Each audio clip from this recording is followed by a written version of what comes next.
Olá pessoal, sejam todos bem-vindos ao meu canal. Eu sou Antônio Carlos, professor de Geografia da Rede Estadual de Educação do Estado de Minas Gerais. Nós já estamos chegando na reta final do ano letivo 2021. Recentemente já foi divulgado o PET Volume 4, destinado ao quarto bimestre. E nesse vídeo eu vou explicar os conteúdos do PET Regular Volume 4 para o nono ano do ensino fundamental, na sua segunda semana.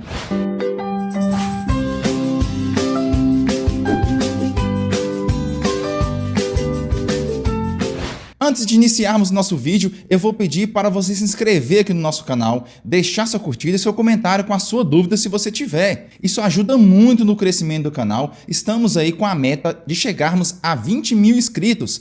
Portanto, eu conto com você, aluno, e com você, professor, para continuar divulgando esses nossos vídeos. E assim, vamos conseguir chegar nessa meta. E qual é a vantagem de você ser inscrito no nosso canal? Você pode obter todos os materiais que eu utilizo na produção dos meus vídeos, tanto em Word quanto PDF, como, por exemplo, os gabaritos das atividades complementares, do PET regular, das avaliações bimestrais. Portanto, se inscreva agora mesmo.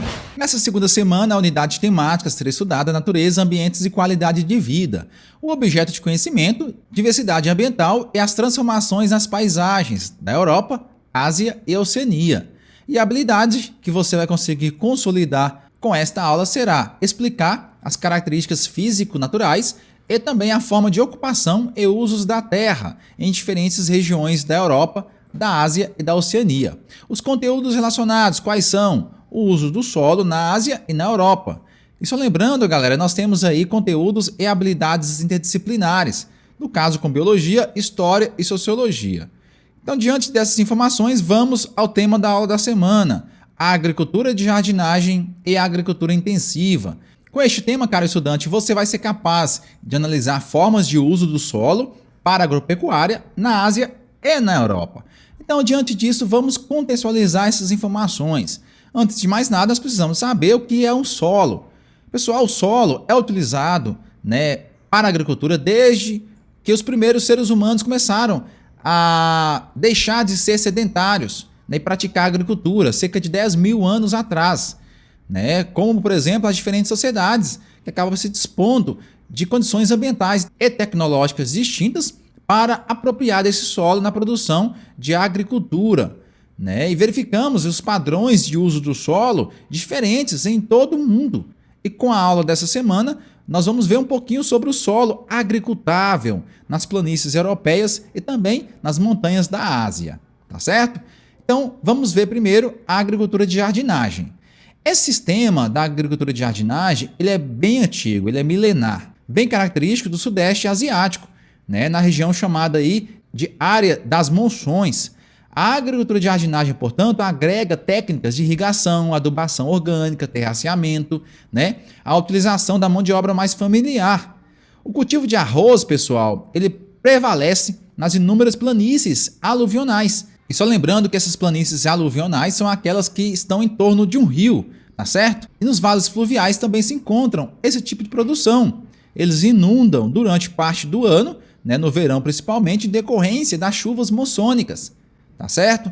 Nas encostas do Himalaia, nos terraços inundados, recebem a maior quantidade de culturas de arroz, em associação aí, com outros produtos, como por exemplo o sorgo e o milhete. Tá? Nós temos ainda o trigo, as leguminosas, algumas plantas aí, é um sistema de rotação de culturas, nas estações mais secas.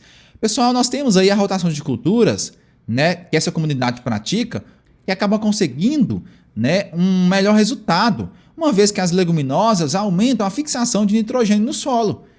Esse macronutriente funciona como um adubo natural para o posterior plantio do arroz. Aqui nós temos uma imagem que representa esse tipo de terraceamento das curvas de nível lá no Sudeste Asiático, uma plantação que acontece de forma apropriada, onde se transforma o solo e o relevo para facilitar a produção agrícola. E a agricultura intensiva europeia? Bom, a estrutura agrária da Europa possui um grande número de propriedades familiares. Nós temos aí, galera, cerca de 90% das unidades agrícolas que utilizam a mão de obra familiar. Outra característica importante é a quantidade de subsídios oferecidos aos agricultores, na tentativa de contornar e tornar a agricultura europeia mais competitiva e manter a própria Europa autossuficiente, né, em alguns produtos agrícolas. A agropecuária sofreu um intenso processo de mecanização na Europa, aumentou-se a capacidade de produção.